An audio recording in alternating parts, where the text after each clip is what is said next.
Setiap pagi, jutaan dari kita bangun sebelum matahari terbit. Menerjang macet, menatap layar berjam-jam, pulang saat langit sudah gelap. Kita menyebutnya kerja keras. Kita menyebutnya perjuangan. Tapi pernahkah di satu titik, kamu berhenti sejenak, melihat slip gaji atau saldo rekening, lalu bertanya dalam hati, kemana perginya semua ini?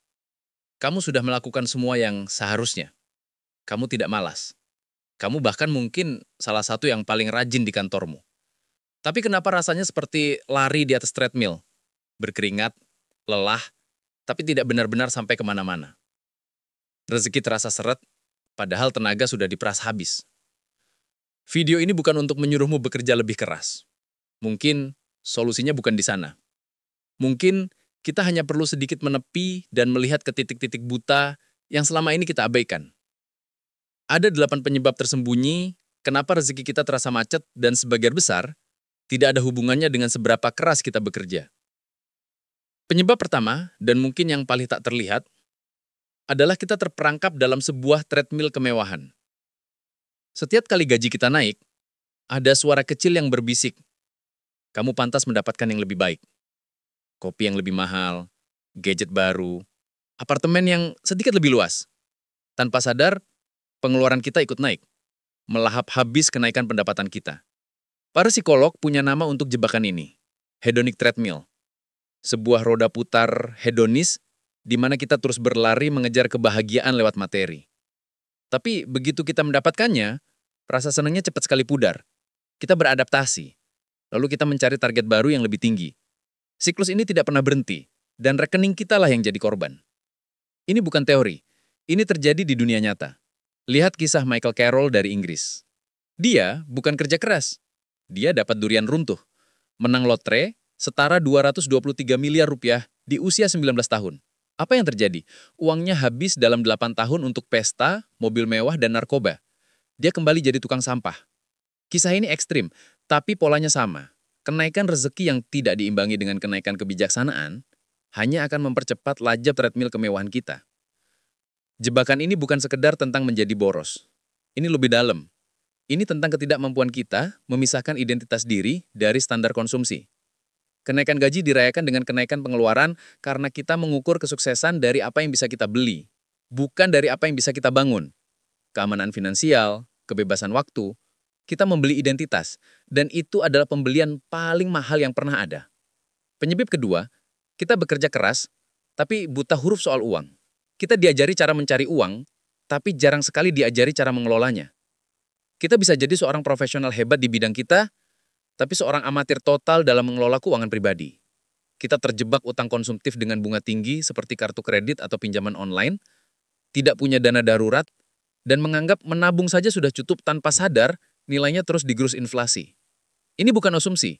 Survei Nasional Literasi dan Inklusi Keuangan, SNLIK dari OJK tahun 2024, menunjukkan indeks literasi keuangan kita masih di angka 65,43. Artinya, masih banyak dari kita yang punya uang, tapi belum tentu paham cara kerjanya. Contoh paling tragis adalah Boris Becker, legenda tenis dunia. Di puncak karirnya, kekayaannya ditaksir mencapai 1,8 triliun rupiah. Hasil kerja keras yang luar biasa. Tapi di tahun 2017, dia dinyatakan bangkrut, terlilit utang ratusan miliar, bahkan masuk penjara karena penggelapan pajak. Dia seorang jenius di lapangan tenis, tapi gagal total dalam mengelola hasilnya. Ada sebuah jurang berbahaya antara kecepatan kita menghasilkan uang dan kecepatan kita belajar mengelolanya. Semakin cepat seseorang sukses, semakin besar resiko kegagalannya jika literasi finansial tidak ikut dipercepat. Kerja keras justru bisa menjadi bumerang jika hanya memperbesar nominal yang akan salah dikelola. Ini membawa kita ke penyebab ketiga. Energi kita habis, bukan untuk bekerja, tapi untuk cemas soal uang. Pernahkah kamu sulit fokus saat rapat karena kepikiran cicilan? Atau terbangun tengah malam karena cemas soal tagihan? Itu namanya financial stress atau stres finansial. Dan ini bukan sekedar perasaan tidak nyaman, ini adalah pembunuh produktivitas. Stres ini menguras energi mental kita. Kemampuan kognitif menurun, kita jadi sulit membuat keputusan bagus, motivasi kerja anjlok, bahkan hubungan dengan tim di kantor bisa terganggu. Lihat saja fenomena pinjaman online di Indonesia. Banyak cerita tragis di mana orang terjerat bukan karena butuh makan, tapi untuk menutupi gaya hidup atau utang konsumtif lainnya. Tekanan dari debt collector menyebabkan kecemasan, depresi, bahkan ada yang sampai ingin mengakhiri hidupnya. Dalam kondisi tertekan seperti itu, bagaimana mungkin kita bisa berpikir jernih untuk mencari solusi atau melihat peluang baru? Stres finansial menciptakan sebuah lingkaran setan. Utang menyebabkan stres, stres menurunkan performa kerja, performa buruk menghambat kenaikan karir, pendapatan stagnan membuat utang makin sulit dilunasi, dan stres pun semakin parah. Kerja keras di dalam lingkaran ini hanya mempercepat kelelahan bukan menghasilkan solusi. Penyebab keempat adalah kita bertaruh segalanya pada satu keranjang. Di sekolah, kita diajari untuk mencari satu pekerjaan yang bagus dan stabil. Nasihat yang baik, tapi mungkin sudah usang. Mengandalkan 100% hidup kita pada satu sumber gaji itu seperti berjalan di atas utas tali tanpa jaring pengaman. PHK, krisis ekonomi, pergeseran industri, atau bahkan masalah kesehatan bisa memutus tali itu kapan saja. Kerja keras di satu tempat tidak menjamin keamanan. Ini adalah tentang pentingnya memiliki beberapa sumber penghasilan, baik aktif maupun pasif. Kita bisa belajar dari kisah Irwan Chandra, mantan atlet dan artis. Di masa jayanya, dia sangat dikenal. Tapi pandemi datang, pekerjaan di dunia hiburan sepi. Dia mengalami kesulitan finansial yang serius, bahkan untuk membayar sewa apartemen. Ini adalah contoh nyata betapa rapuhnya jika kita hanya bergantung pada satu keran rezeki. Sekarang, bandingkan dengan pengusaha seperti almarhum Bob Sadino. Dia tidak hanya punya satu bisnis, dia mulai dari telur, merambah ke sayuran, lalu supermarket Camp Chicks, bahkan pengolahan daging. Jika satu bisnis goyang, yang lain menopang. Konsep kerja keras modern harus kita definisikan ulang. Bukan lagi tentang loyalitas 8 jam sehari di satu perusahaan, melainkan tentang kerja keras membangun sistem pendapatan yang terdiversifikasi. Waktu luang bukan lagi untuk istirahat pasif, melainkan untuk membangun keran kedua, ketiga, dan seterusnya. Selanjutnya, penyebab kelima, lingkaran pertemanan yang menguras rekening. Coba perhatikan 5 orang terdekatmu. Gaya hidup mereka, cara mereka memandang uang, tempat mereka nongkrong. Sadar atau tidak, itu sangat mempengaruhi keputusan finansialmu. Tekanan sosial untuk tidak ketinggalan atau FOMO, Fear of Missing Out, adalah salah satu penguras dompet paling halus. Kita ikut membeli gadget terbaru, liburan ke tempat hits, atau makan di kafe mahal, bukan karena butuh, tapi karena tidak mau dianggap berbeda atau ketinggalan. Riset di bidang behavioral finance menunjukkan bahwa lingkungan sosial memang berpengaruh signifikan terhadap perilaku keuangan kita. Kita tidak perlu studi kasus selebriti, cukup lihat di sekitar kita. Berapa banyak anak muda yang terjerat cicilan hanya untuk bisa posting foto liburan seperti teman-temannya. Utang konsumtif seringkali bukan transaksi finansial, melainkan transaksi emosional. Seseorang tidak membeli barang, tapi membeli rasa diterima, rasa setara, dan rasa aman dari ketakutan dikucilkan. Oleh karena itu, solusi logis seperti buat anggaran seringkali gagal karena tidak menyentuh akar masalahnya, yaitu kebutuhan emosional yang tidak terpenuhi. Penyebab keenam, kita adalah pelaut hebat, tapi tanpa peta dan tujuan. Bayangkan seorang pelaut yang sangat kuat mendayung perahunya. Dia bekerja keras setiap hari, tapi dia tidak tahu mau berlayar kemana. Apakah dia akan sampai di tujuannya? Tentu tidak. Begitu juga dengan keuangan kita. Bekerja keras tanpa tujuan finansial yang jelas itu seperti mendayung tanpa arah. Uang datang dan pergi begitu saja karena tidak ada jangkar yang menahannya. Tujuan ini bisa berupa dana darurat 6 kali pengeluaran, DP rumah, dana pensiun, atau dana pendidikan anak. Banyak dari kita fokus pada target kerja bulanan, tapi tidak punya target finansial 5 atau 10 tahun ke depan. Akibatnya bonus akhir tahun habis untuk liburan, kenaikan gaji habis untuk upgrade mobil. Bukan karena kita tidak mampu menabung, tapi karena kita tidak tahu untuk apa kita menabung. Tujuan finansial yang jelas berfungsi sebagai filter psikologis terhadap godaan konsumtif.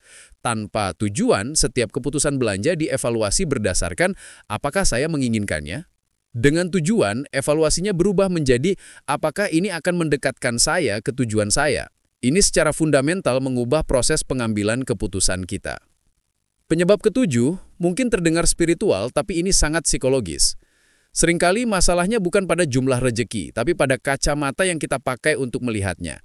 Ada yang namanya scarcity mindset atau pola pikir kekurangan.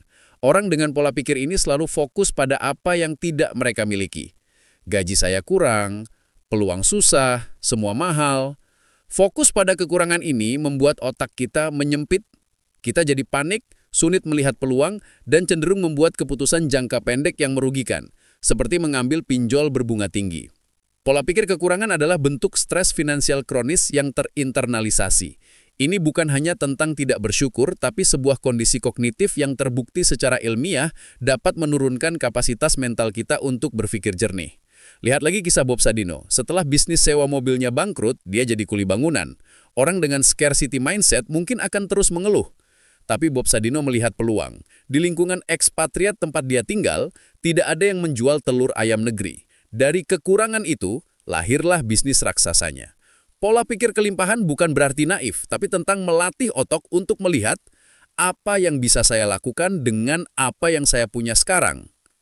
Dan yang terakhir, penyebab ke-8, kita mengabaikan aset kita yang paling berharga, diri kita sendiri. Kita sibuk bekerja keras, tapi kita lupa berinvestasi pada mesin yang menghasilkan uang itu. Investasi ini ada 3 bentuk. Kesehatan, karena tanpa tubuh yang sehat, kerja keras tidak akan bertahan lama. Keterampilan, karena dunia terus berubah. Skill yang relevan hari ini bisa usang besok. Upskilling adalah keharusan. Dan jaringan atau network, karena peluang seringkali datang dari orang yang kita kenal. Susi Pujiastuti tidak berhenti setelah sukses jadi pengepul ikan. Dia melihat masalah transportasi yang lambat, lalu belajar dan mengambil risiko untuk membeli pesawat yang akhirnya menjadi Susi Air. Dia terus berinvestasi pada pengetahuannya untuk mengembangkan bisnis.